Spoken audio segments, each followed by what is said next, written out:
मनसुबे सिंह वर्मा मालेगांव शहर राष्ट्रवादी युवा अध्यक्ष मंजू भाई, हमारे राष्ट्रवादी के बड़े लीडर हमारे सचिन जानीवीर साहब और कल उनको संजय निराधार योजना समिति का महाराष्ट्र गवर्नमेंट ने मालेगांव शहर का सदस्य बनाया, अध्यक्ष बनाया। और मंच पे तशरीफ फरमा तमाम ही हमारे नौजवान साथी, मेरे सामने मौजूद तमाम ही नौजवान साथी, दोस्तों और साथी, सबसे पहले मैं मेरी जानिब से मालेगांव शहर राष्ट्रवादी कांग्रेस पार्टी की जानिब से, मालेगांव शहर राष्ट्रवादी युवा की जानिब से आए हुए तमाम ही लोगों का राष्ट्रवादी भवन पर इस्तेमाल करता हूँ, स्वागत करता हूँ। किसी को ब्लॉक अध्यक्ष, पूर्व कॉलोनी का ब्लॉक अध्यक्ष, किसी को हिंगलाज नगर ब्लॉक अध्यक्ष और 2 जो शहरी लेवल के ऊपर अभी यहाँ पर आपकी मौजूदगी के अंदर दिया जाएगा। मैं हमारे चारों नौजवान साथियों को मुबारकबाद देता हूँ, इस उम्मीद के साथ कि ये ओहदा सिर्फ एक लेटर नहीं है, आपको ओहदा दिया जा रहा है और आप सिर्फ वो ओहदा लेकर घूमते रहेंगे, बिल्कुल इसका मतलब ये नहीं है। ये राष्ट्रवादी कांग्रेस पार्टी का ओहदा है। अगर दूसरी पार्टियों का ओहदा रहता तो ऐसे ओहदे बहुत हिंदुस्तान के अंदर बढ़ते हैं जो पैसों के ऊपर बिकते हैं, लेकिन राष्ट्रवादी कांग्रेस पार्टी आप लोग देख रहे हैं, खासतौर से नौजवान साथी तो सोशल मीडिया के ऊपर, अखबारात के अंदर पढ़ रहा है, सोशल मीडिया पर देख रहा है, इलेक्ट्रॉनिक मीडिया के ऊपर आप लोग देख रहे हैं कि हमारा मुल्क हिंदुस्तान में भारतीय जनता पार्टी अगर सबसे ज़्यादा अगर कोई लीडर से, कोई पार्टी से घबराती है, डरती है, तो वो राष्ट्रवादी कांग्रेस पार्टी और शरद पवार साहब से। ये बात हिंदुस्तान के आवाम भी मानने लगी और आप लोग देख सकते हैं कि शरद पवार साहब ने वो कर दिखाया जो हिंदुस्तान का कोई भी सेकुलर पार्टी का लीडर ने नहीं कर पाए, स्वयं कांग्रेस पार्टी ने भी नहीं कर पाई, एवं दूसरी कोई पार्टियों ने भी नहीं चमत्कार कर पाए, तो शरद पवार साहब ने इस महाराष्ट्र के अंदर कर बताए।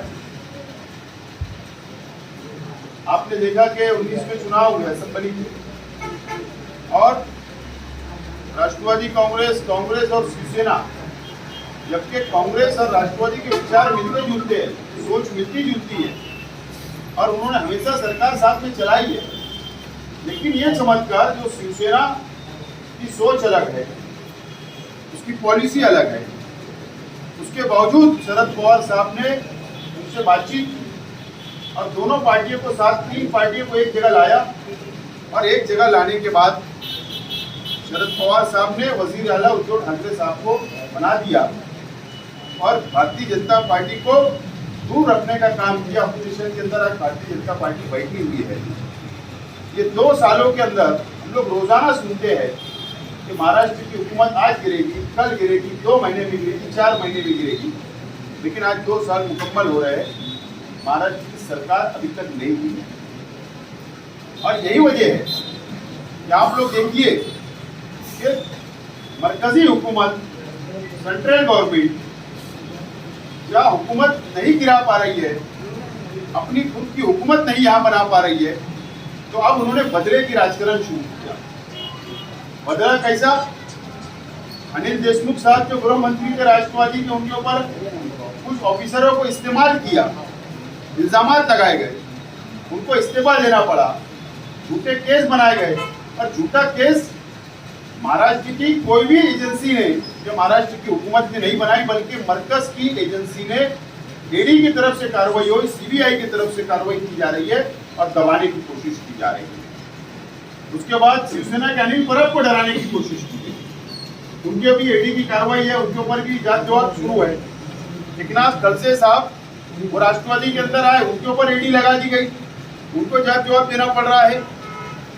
उसके बाद एक ठाणे के शिवसेना के एमएलए के ऊपर कार्रवाई, और अब कल से आप लोग देखिए कि परसों सुबह से अजीत दादा पवार साहब की बहनें और उनके बच्चे के ऊपर इनकम टैक्स की रेड 3 दिन से कंटिन्यू उनके बंगले के ऊपर, उनके कारखाने के अंदर, उनके ऑफिस के ऊपर चल रही है। सिर्फ बीजेपी ये चाहती कि राष्ट्रवादी कांग्रेस पार्टी किसी तरीके से भी सरकार से अपनी हिमायत वापस ले ले, ताकि सरकार गिर जाए और भाजपा की सरकार बैठ जाए। मैं इसलिए आपको ये पूरा बैकग्राउंड बता रहा हूँ, समझा रहा हूँ कि अगर इस महाराष्ट्र के अंदर भाजपा अगर दूर है, सरकार नहीं बना पा रही, तो सिर्फ और सिर्फ शरद पवार साहब और राष्ट्रवादी कांग्रेस पार्टी की देन है। मैं इससे पहले भी कई मरतबा इस बात का जिक्र किया, अगर इस महाराष्ट्र के अंदर राष्ट्रवादी, शिवसेना और कांग्रेस की हुकूमत नहीं बनती और भारतीय जनता पार्टी बीजेपी की हुकूमत बन जाती, तो जरूर इस महाराष्ट्र के अंदर सबसे पहले एनआरसी लगता और सख्त काले कानून लगते और माइनॉरिटी को, मुसलमानों को सबसे ज्यादा तकलीफ दी जाती। आप 2 साल हम लोग आप भी देख रहे हैं, 2 सालों के अंदर मुझे एक वारदात आप बता दीजिए, एक कि इस महाराष्ट्र की हुकूमत से इस महाराष्ट्र के मुसलमानों को तकलीफ हो रही है या कोई काला कानून बना हो। एक भी काला कानून नहीं बन पाया, एक भी काला कानून।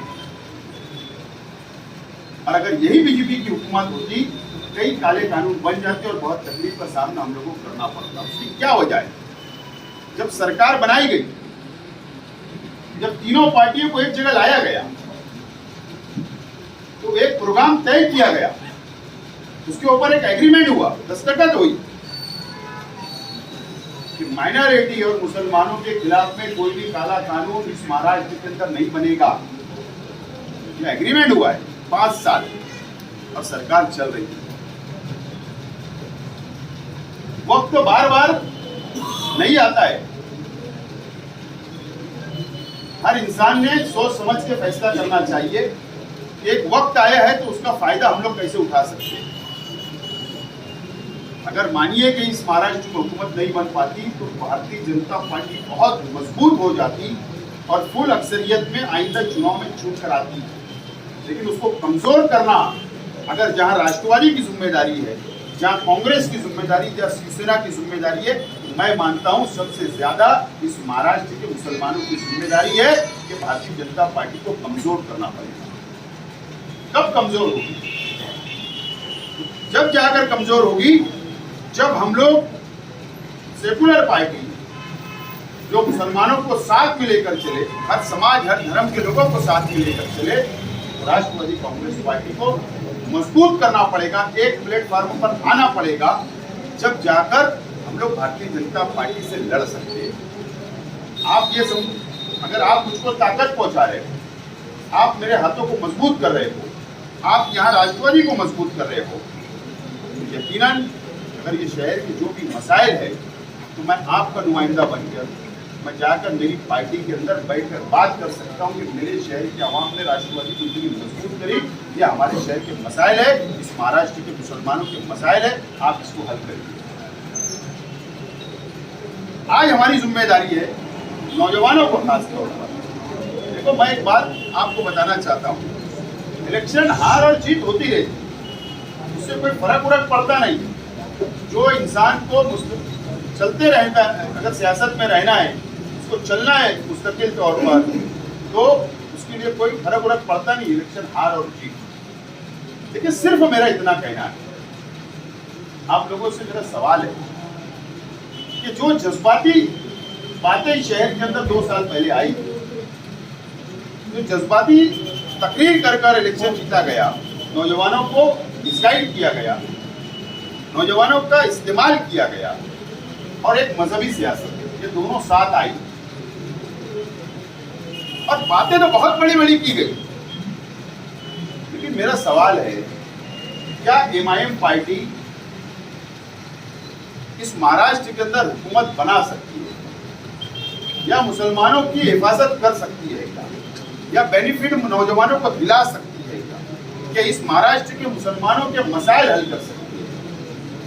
इस महाराष्ट्र के अंदर गवर्नमेंट रिकॉर्ड 13% मुसलमानों की आबादी इस महाराष्ट्र के अंदर है, सिर्फ 13%।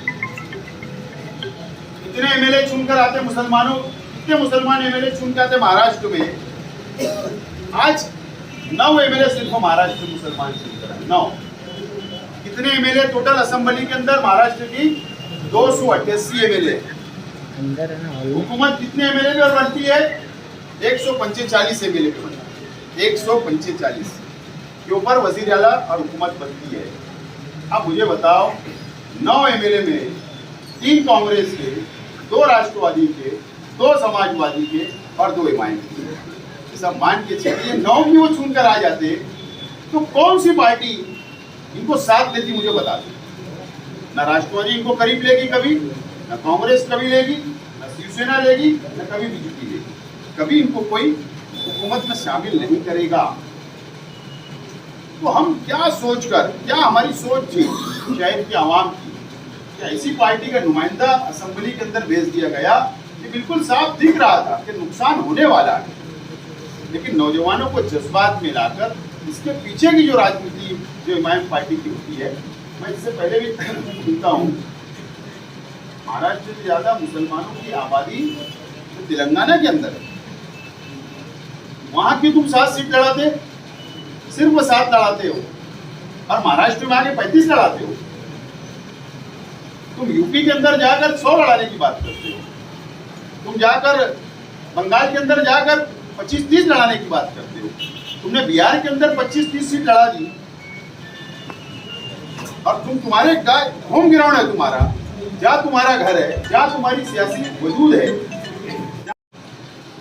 असल में इनकी पॉलिसी ये है कि सिर्फ और सिर्फ मुसलमानों की वोट का बंटवारा कैसे हो, और बहुत बड़ी डीलिंग ये भारतीय जनता पार्टी से करते हैं और मुसलमानों की वोट का बंटवारा करते हैं,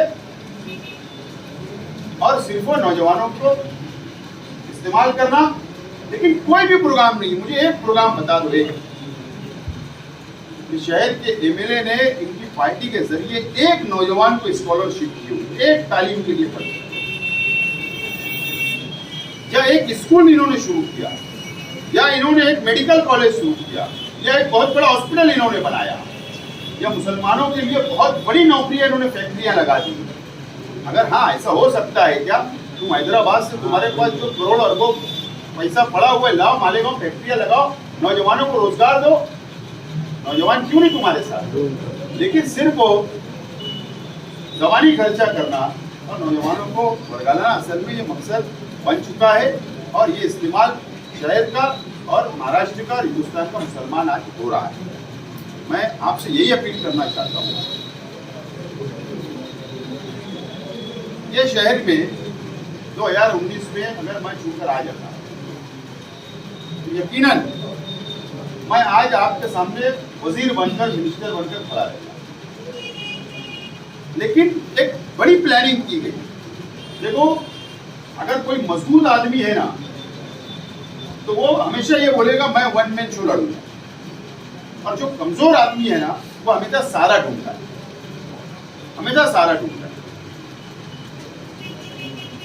अब अगर ये बहुत मजबूत है तो इन्होंने असेंबली के अंदर इन 2 पार्टियों का सहारा ढूंढा, और छोटे छोटे लोगों को मिलाकर मेरे सामने क्यों महाज तैयार किया गया। ये तमाम ही पार्टियों को अपनी वजूद खतरे में नजर आ रहा। बात ध्यान रखो, वो ये सोचे कि अगर शेख आसिफ दोबारा चुनकर आ गया तो ये हमारा वजूद ही खत्म कर देगा। अगर ये इतना काम करेगा तो इनका सियासी वजूद बचाने के लिए असल में इन्होंने एक घिनौना खेल खेला और मुझे हराने की कोशिश की। लेकिन अल्लाह का करम है, मुझे इत्मीनान इस बात का है, और अगर मैं दोबारा खड़ा हुआ हूँ सियासी ग्राउंड के ऊपर, दोबारा दूसरी इनिंग लड़ने के लिए अगर मैं खड़ा हुआ हूँ, तो उसकी सिर्फ एक वजह है कि पिछले 2014 में मुझको वोट जो मिला वो 74,000 वोट। इस मर्तबा मुझे वोट बढ़कर मिला, 4-5 हज़ार वोट मुझे बढ़कर मिला। अगर मैं ये ऐसा कर सकते थे तो अगर मुझे 50 के नीचे लाते थे तो मैं ये मानता था कि मेरी मकबूलियत में कमी आई है, लेकिन मैं जब वोट बढ़ जा रहा है मुझे। और दूसरी बात, मैं दुक्कल वोट के ताल्लुक से जब बोलता हूँ तो बहुत खराब लगता है। बात ऐसी है कि मैं आज भी इस चीज़ को मानने वाला इंसान हूँ कि शेख आसिफ के अगर 2 वोट है तो 1 कट होना चाहिए, शेख आसिफ की 3 वोट है तो 2 कट होना चाहिए, 4 वोट है तो 3 कट होना चाहिए। ईमानदारी तो यही है। हमारे ना मजहब से सिखाया गया कि तुम 4 वोट डालो। अब मैंने जब इसकी कार्रवाई देखना शुरू की कि क्या हुआ, ऐसा क्या हुआ जो डिफरेंस बढ़ा। यकीन जानो आप, डिफरेंस इतना खतरनाक आया कि एक शख्स की 16 वोट मिली। वो दिन भर वही काम किया, उसने 16 जगह वोट दिया। एक शख्स की 13 वोट मिली, एक शख्स की 14 वोट मिली, किसी की 7 मिली, किसी की 5 मिली। और मैंने सॉफ्टवेयर तैयार कर दिया, उसको फिल्टर किया, मेरे सामने सब सामने आ गया, फोटो वगैरह सब। 29 माइंड के लड़के की आपने देखे व्हाट्सएप को मैंने वोट निकाल के बता दिया। उसमें हुआ ये 30,000 वोट डबल वोट कम हो गई। अब हुआ ये कि अभी मैं गया था पिछले हफ्ते, यार अभी इलेक्शन तो आ रहा है, बहुत तेजी से वोट बढ़ रही होंगी, चलो नजर तो मारते और कोई कोई गड़बड़ कर रहा है। मैं जब कंप्यूटर पे जाके बैठे छत्तीस में हम लोग, मतलब भैया कौन सी यादी में कितनी वोट बढ़ी मुझे बता। उसने बताया, बोले किसी पे 2 बढ़ी है, किसी पे 5 है, किसी पे 12 है, किसी पे 25 है। यानी ये जो वोट बढ़ी है ईमानदारी बढ़ी। और हाईएस्ट वोट वाला कितनी बढ़ी, तो बोले 40 वोट बढ़ी है। तो बोला क्यों यार, वोट तो बहुत आ रही होगी। बोले बहुत हजारों से ऑनलाइन चल रहा है, हजारों से वोट आ रही है। बोले फिर क्यों नहीं बढ़ा रहे। बोलने लगे कि बोले तुमने जो सॉफ्टवेयर बनाया वो हमने भी बना लिया, जैसी डबल वोट आ रही हमारे सॉफ्टवेयर बता दे रहे डबल आई, बोले हम उसको बाजू पे कर। बोलने का मतलब एक आलिम, एक मजहबी आदमी इतना बड़ा फ्रॉड करके छोड़ कर आएगा, मैंने सोचा भी नहीं, मेरी सोच वहां तक गई भी नहीं। और उसके बाद ये 5 साल घिनौना काम हुआ। बहरहाल मैं आज भी यही कहना चाहता हूँ, ईमानदाराना इलेक्शन होना चाहिए। एक मरतबा मैं भी देख लूँ मैं कितने पानी में है, आप लोग के सामने आ जाओ तुम कितने पानी में है, और ईमानदाराना वोट के ऊपर फैसला कर लो। लेकिन ऐसा नहीं करेंगे। इसके लिए कि दोबारा एक महागठबंधन तैयार होने वाला है, हो रहा है। उसकी वजह यह है कि राष्ट्रवादी कांग्रेस पार्टी बहुत मजबूत इस शहर के अंदर हो रही है, इसका एहसास उन लोगों को है और इसके लिए बड़ा गठबंधन बनेगा। लेकिन मैं आप लोगों से यही अपील करूंगा कि मैं नौजवानों के बलबूते के ऊपर, नौजवानों ये शहर को अगर सही रास्ते पर ले जाना है तो नौजवान ही ये शहर अच्छे रास्ते पर ले जा सकता है। और मैं इतना वादा करता हूं कि मैं आपको ले जाकर आपकी वोट लेकर धोखा नहीं दूंगा।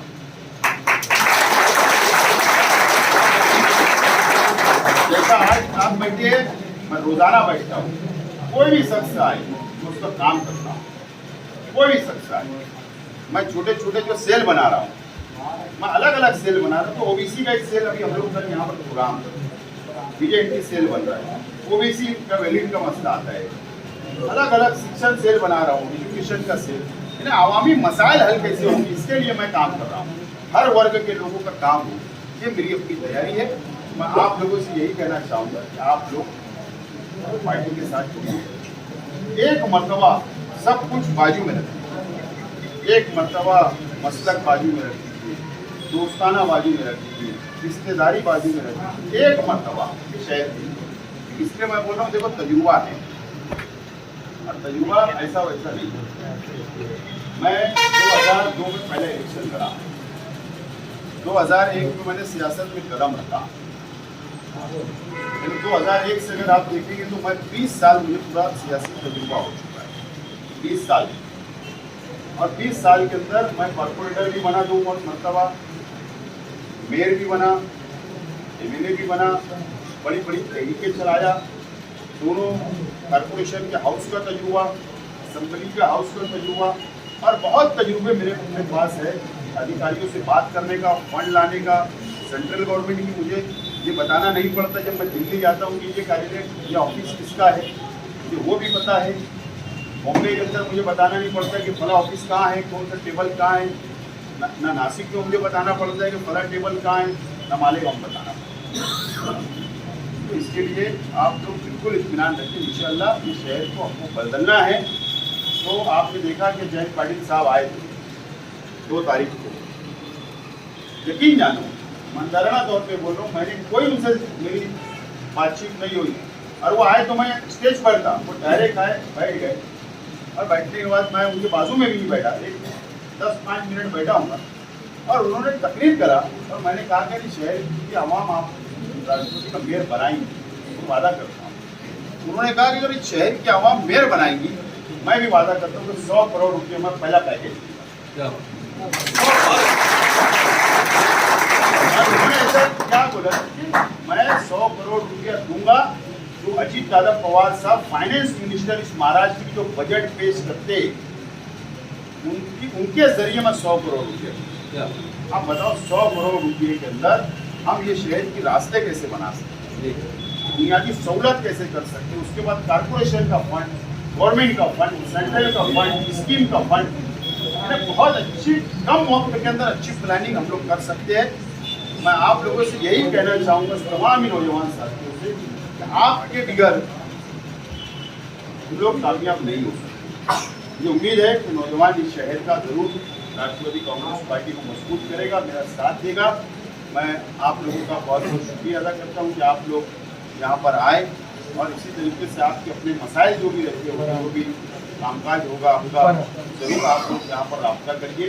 इंशाअल्लाह मैं काम करता रहूँगा। हमारे साथी लोग बात करके काम हम कर रहे हैं, और ये तमाम ही हमारे चारों नौजवान जो है, इनको ब्लॉक अध्यक्ष शहरी लेवल पर जो उदा दिया जा रहा है, इससे यही मैं गुजारिश करूँगा, अपील करूँगा कि अपने मोहल्ले के अंदर, अपनी गली के अंदर, अपने वार्ड के अंदर, अपने शहर के अंदर जो भी अवामी मसाइल है उसको हल करने की कोशिश करें। और आपकी एक जिम्मेदारी ऐसी है कि इंसाफ करना अपने वार्ड के आवाम के साथ, समाज जरूर आपको हल करेंगे। मैं आपको दोबारा मुबारकबाद देता हूँ, और अज्जू भाई की तरफ से भी मुबारकबाद देता हूँ। और मेरी बात